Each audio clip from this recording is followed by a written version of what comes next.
चलिए जानते हैं देश दुनिया से रिलेटेड और काम की बहुत महत्वपूर्ण 50 बड़ी खबरों को। लेकिन दोस्तों वीडियो को आगे बढ़ने से पहले अगर आप लोगों ने हमारे चैनल को अब तक सब्सक्राइब नहीं किए तो सब्सक्राइब कर लीजिए।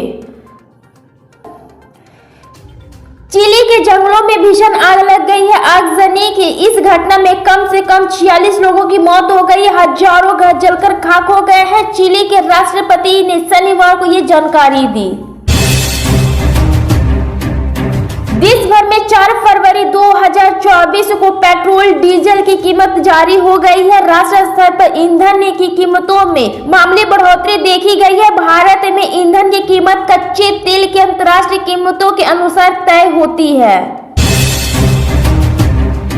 भाजपा के वरिष्ठ नेता लाल कृष्ण आडवाणी को भारत रत्न देने की घोषणा के बाद से ही यूपी में सियासत तेज हो गई है, जहां एक और इनको लेकर के सपा के प्रमुख अखिलेश यादव ने चौंका देने वाली दावा किया है।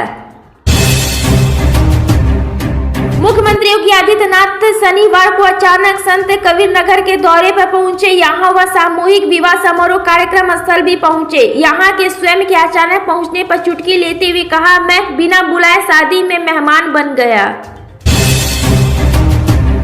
प्रधानमंत्री नरेंद्र मोदी ने 5 साल में पहली बार ओडिशा में रैली की है, जहां पर कांग्रेस पर जमकर निशाना साधे और बीजू जनता दल के 24 साल के शासन पर भी कुछ भी बोलने से इनकार करते दिखे। प्रधानमंत्री नरेंद्र मोदी 2 दिनों के लिए असम दौरे पर है। शनिवार को पीएम मोदी गुवाहाटी पहुंच गए। राज्यपाल और मुख्यमंत्री ने एयरपोर्ट पर उनका स्वागत किया। इस दौरान वह भारतीय जनता पार्टी भाजपा की असम इकाई की कोर कमेटी से मुलाकात करके और लगभग 11 करोड़ रुपए की विकास परियोजनाओं की शुरुआत करेंगे। उत्तराखंड में समान नागरिक संहिता लागू करने की दिशा में महत्वपूर्ण कदम उठाते हुए मुख्यमंत्री पुष्कर सिंह धामी को शुक्रवार को एक विशेष समिति द्वारा यूसीसी का ड्राफ्ट सौंप दिया गया। बजट सत्र की शुरुआत होने से पहले संसद परिसद में प्रधानमंत्री नरेंद्र मोदी ने विपक्ष को निशाने पर लगाते हुए कहा कि कुछ संसद जानबूझकर सदन में हुड़दंग और लोकतंत्र का चीरहरण करते हैं। पाकिस्तान के पूर्व विदेश मंत्री शाह महमूद कुरैशी को राइफल मामले में दोषी ठहराए जाने के बाद पाकिस्तान चुनाव आयोग ईसीपी ने शनिवार को उन्हें 5 साल के लिए आयोग घोषित कर दिया है। उत्तर प्रदेश के वाराणसी में ज्ञान वापी मस्जिद परिषद विवाद पर सुप्रीम कोर्ट में आज की दिन सुनवाई होने वाली देश की शीर्ष अदालत में गुज खाने के शौर्य की मांग वाली अर्जी दायर की गई है, जिस पर सुप्रीम कोर्ट में सुनवाई की जाएगी। जम्मू कश्मीर से अलग कर बनाए गए केंद्र शासित प्रदेश लद्दाख को पुनः राज्य का दर्जा देने की मांग एक बार फिर से विरोध प्रदर्शन हुए हैं। शनिवार को ही केंद्र शासित प्रदेश के लिए 6ठी अनुसूची के तहत राज्य का दर्जा देने और संवैधानिक सुरक्षा की मांग को लेकर के हजारों लोग ने मोर्चा निकाला। दिल्ली एनसीआर में एक बार फिर से मौसम का मिजाज बदल गया है। सुबह तड़के सुबह से ही दिल्ली सहित अनेक आसपास के इलाकों में बारिश का सिलसिला जारी है। प्रधानमंत्री नरेंद्र मोदी आज के दिन ही असम के दौरे पर रहेंगे। पीएम मोदी गुवाहाटी में 11 करोड़ रुपए की विकास परियोजनाओं का उद्घाटन और शिलान्यास करेंगे। मणिपुर में बीते 9 महीने से हिंसा जारी है। राज्य से लगातार हत्या और अहिंसा की खबरें आते रहती है। रिपोर्ट के मुताबिक इस महीने में अब तक 200 लोगों से ज्यादा की मौत हो चुकी है। उत्तर प्रदेश के मुख्यमंत्री योगी आदित्यनाथ ने सोशल मीडिया प्लेटफॉर्म पर एक्स पर सबसे लोकप्रिय मुख्यमंत्री बन गए हैं। एक्स पर फॉलोअर्स की संख्या के मामले में देश के सभी राज्यों के मुख्यमंत्रियों की फहरिस्त में योगी आदित्यनाथ पहले नंबर पर है, जबकि देश में एक्स का राजनेताओं के फॉलोअर्स की श्रेणी में सीएम योगी आदित्यनाथ तीसरे स्थान पर है। सैन फ्रांसिस्को में कथित खालिस्तानी जनमत संग्रह को लेकर के बवाल की खबरें सामने आ रही है। सोशल मीडिया पर एक वीडियो काफी तेजी से वायरल हो रहा है, जिसमें हिंसा झड़प दिखाई दे रही है। वीडियो में देखा जा सकता है कि लोग आसपास में झड़प रहे हैं और एक दूसरे पर हमला कर रहे हैं।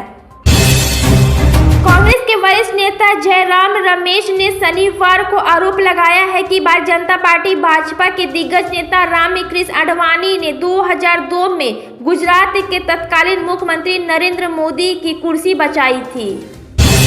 उत्तर प्रदेश प्रदेश के मुख्यमंत्री योगी आदित्यनाथ ने शनिवार को जनता से आग्रह करते हुए कहा है कि नरेंद्र मोदी जी को तीसरी बार प्रधानमंत्री पद की कुर्सी सौंपी और भारत तीसरी बड़ी अर्थव्यवस्था बनेगा। मुख्यमंत्री योगी आदित्यनाथ ने शनिवार को मगर कबीर महोत्सव के समापन समारोह में 360 करोड़ की 114 विकास परियोजनाओं का लोकार्पण शिलान्यास करने के बाद समारोह को संबोधित करते हुए कहा कि देश बदल रहा है। प्रधानमंत्री नरेंद्र मोदी के नेतृत्व में नए भारत में 140 करोड़ लोगों का गौरव बढ़ा है। शनिवार को जारी एक आधिकारिक बयान के अनुसार योगी ने कहा है, शक्तिशाली होने पर देश समर्थन होता है, समर्थन होने से समृद्धि आने लगी है। आम आदमी पार्टी आप के कुछ विधायकों की खरीद फरोख्त करने के प्रयास करते संबंधित अरविंद केजरीवाल के दावे की जांच के सिलसिले में दिल्ली पुलिस ने मुख्यमंत्री कार्यालय को नोटिस सर्व किया है।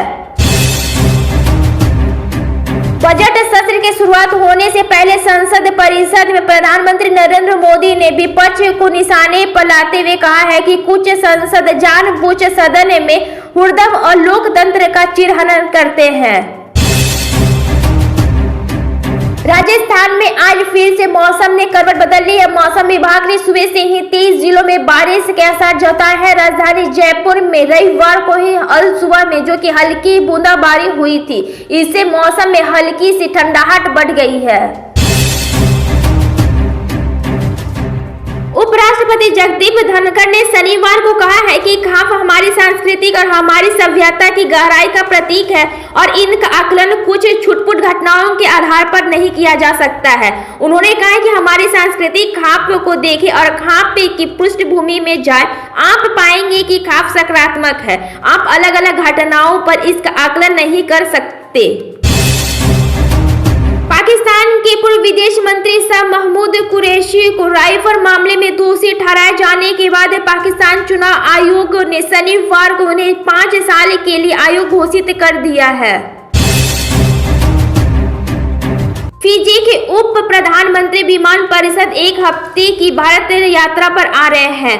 यहाँ आएंगे और वह अयोध्या में रामलला के दर्शन करेंगे। इनकी जानकारी विदेश मंत्रालय ने दी है। प्रधानमंत्री नरेंद्र मोदी ने शनिवार को जांच और न्याय प्रदान करने के लिए देशों के बीच सहयोग बढ़ाने की वकालत करते हुए कहा है कि अपराधी विभिन्न क्षेत्रों में वित्त पोषण और संचालन के लिए नवीनतम प्रौद्योगिकियों का इस्तेमाल कर रहे हैं। मध्य प्रदेश के कैबिनेट मंत्रियों के लिए नेतृत्व विकास कार्यक्रम शनिवार को राज्य की राजधानी में शुरू हुआ। मुख्यमंत्री मोहन यादव ने अटल बिहारी वाजपेयी सुशासन एवं नीति विश्लेषण संस्था में आयोजित 2 दिवसीय कार्यक्रम का उद्घाटन करने के बाद कहा, ये नेतृत्व शिखर सम्मेलन शासन में कुशलता और दक्षता लगाएगा। पश्चिम बंगाल की मुख्यमंत्री ममता बनर्जी ने शनिवार की घोषणा की है कि उनकी सरकार 21 फरवरी तक राज्य के 21 लाख मनरेगा श्रमिकों के बैंक में खाते में धनराशि ट्रांसफर कर देगी। तृणमूल कांग्रेस टीएमसी के अध्यक्ष बीजेपी ने शुक्रवार को शहर में BR अम्बेडकर के प्रतिमा के सामने 48 घंटे का धरना शुरू किया था और केंद्र से विभिन्न सामाजिक कल्याणकारी योजनाओं के लिए बकाया राशि जारी करने की मांग की। ढांचागत विकास को बढ़ावा देने के क्रम में दिल्ली सरकार पहली बार 18 मंजिला हॉस्टल छात्रावास बनाने की योजना बना रही है और हॉस्टल आधुनिक सुविधाओं से लैस होगा। इस मौलाना आजाद मेडिकल कॉलेज परिसर में छात्रों के लिए बनाया जाएगा। लोकसभा चुनाव 2024 को लेकर के तमाम राजनीतिक दलों ने अपनी तैयारियां तेज कर दी है। इसी बीच खबर है कि यूपी की 16 सीट पर बीजेपी अब किसी भी वक्त अपने उम्मीदवारों के नाम का ऐलान कर सकते हैं। लोकसभा चुनाव की सरगर्मियां तेज हो गई है। सारी राजनीतिक पार्टियां ने चुनाव की तैयारी शुरू कर दी है। बूथ स्तर तक संगठन को मजबूत किया जा रहा है। एक एक कार्यकर्ता को जिम्मेदारियां सौंपी जा रही है। भाजपा के दिग्गज नेता देश के पूर्व उप प्रधानमंत्री लाल कृष्ण आडवाणी को भारत रत्न देने की घोषणा से काशी के पार्टी कार्यकर्ता भी बेहद खुश है। पार्टी कार्यकर्ता लगातार सोशल मीडिया के विभिन्न प्लेटफॉर्म पर अपने नेता को बधाई देने के साथ प्रधानमंत्री नरेंद्र मोदी का भी आभार जता रहे हैं। कांग्रेस नेता राहुल गांधी चल रहे भारत जोड़ो न्याय यात्रा के दौरान रुके और झारखंड के देवघर में बाबा वैद्यनाथ धाम में पूजा अर्चना की। पार्टी के अधिकारी एक्स हैंडल ने कहा है कि राहुल गांधी ने देश की खुशी, शांति और समृद्धि के लिए प्रार्थना की।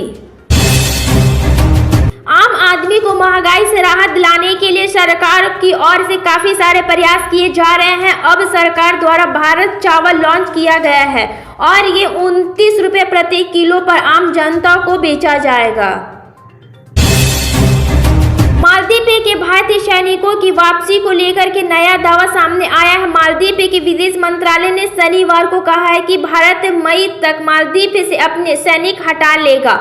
दोनों देश सैनिकों को पीछे हटाने से राजी है।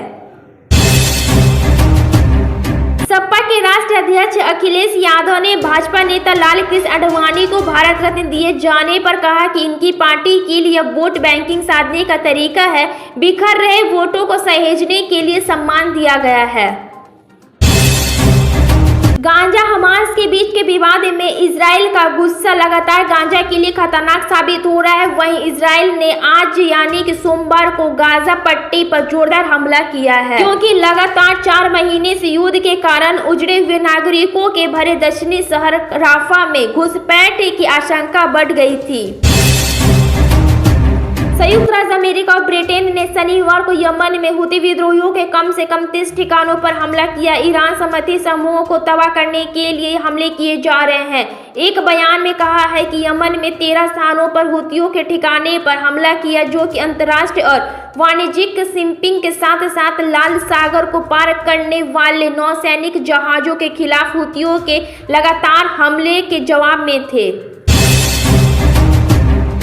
इजराइल डिफेंस फोर्स ने कहा है कि उनके सैनिकों ने मध्य गाजा में हमास के रिकॉर्ड बनाने वाली यूनिट को नष्ट कर दिया है। आईडीएफ ने शुक्रवार रात एक बयान में कहा है कि उनकी 646वीं ब्रिगेड ने गाजा के नुसीरात में हमास द्वारा रॉकेट बनाने के लिए इस्तेमाल किए जाने वाले एक परिसर को नष्ट कर दिया।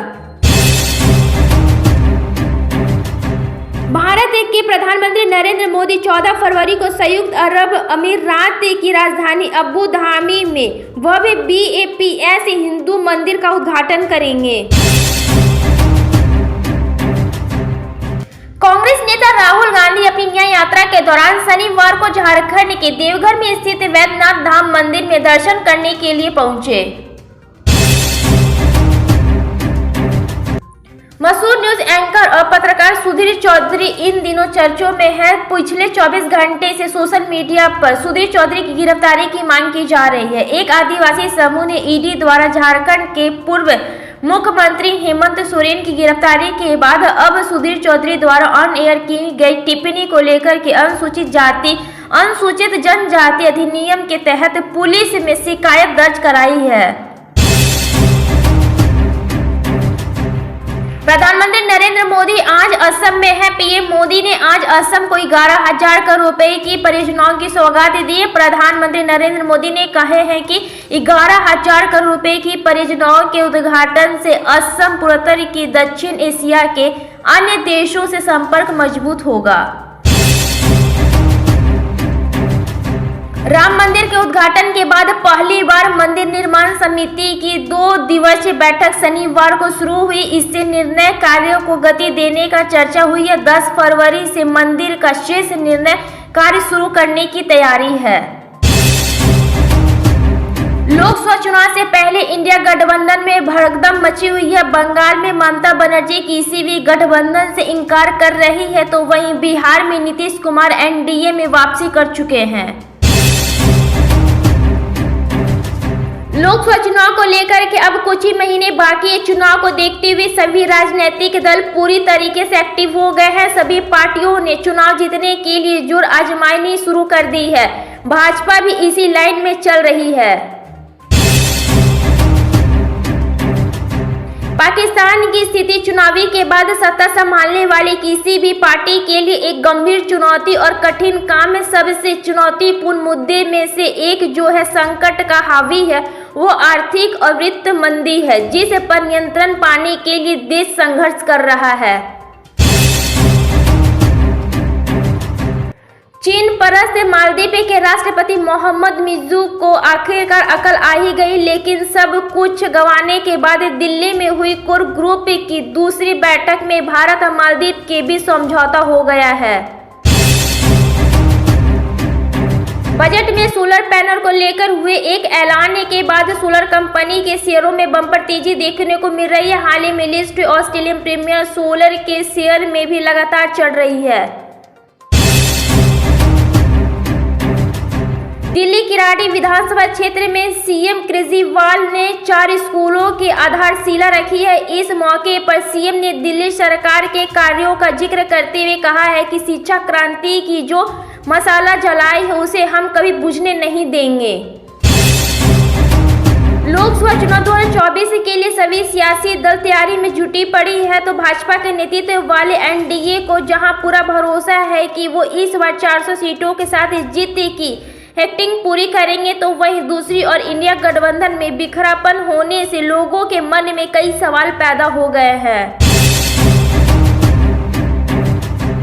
बिहार के मुख्यमंत्री नीतीश कुमार राष्ट्रीय जनता दल आरजेडी के साथ छोड़कर भारतीय जनता पार्टी बीजेपी के पल्ले में जा चुके। उन्होंने बीजेपी और जीतन राम मांझी की हिंदुस्तानी आवाज मोर्चे के साथ मिलकर एक बार फिर से नई सरकार बना ली है।